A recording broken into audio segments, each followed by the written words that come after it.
Hello everyone, the next argument essay is 22, Teaching among college and university students.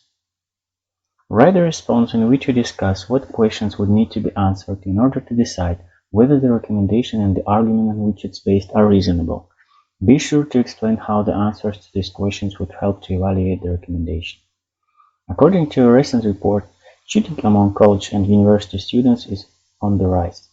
However, Groveton College has successfully reduced student cheating among adopting an honor code, which calls for students to agree not to cheat in their academic endeavors and to notify a faculty member if they suspect that others have cheated.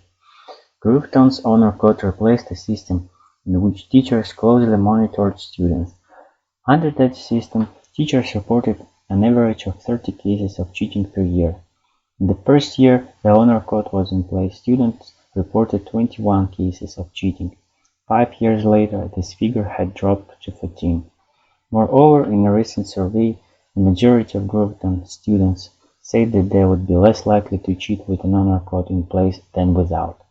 Thus, all colleges and universities should adopt honor codes similar to Groveton's in order to decrease cheating among students.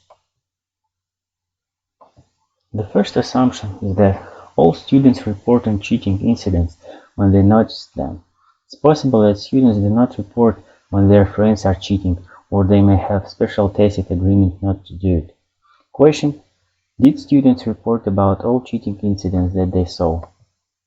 Next assumption: students that responded to the survey knew how the system functioned before the honor code replaced it. Since the code replaced the old system, most of the students could not know how it worked, and therefore they cannot compare two systems. Moreover, students say that they would less likely to cheat with the new system than without it. Students could think that without means without any system, even without the old one. In this case, the results of the survey would be invalid. Question: did the survey compare the old system and the new one, and did students know how the old system worked? Next, students have opportunity to monitor their peers. It could be possible that students are too busy to do it. They take tests or write essays and just do not have time to do it. Thus, decline of the reported cheating accidents could not mean decline of cheating. Question: do students have opportunities to monitor their classmates?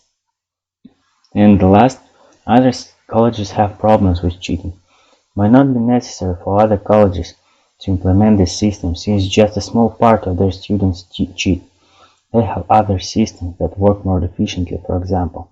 Question: do other universities and colleges have problems with cheating? Thanks for watching. Goodbye.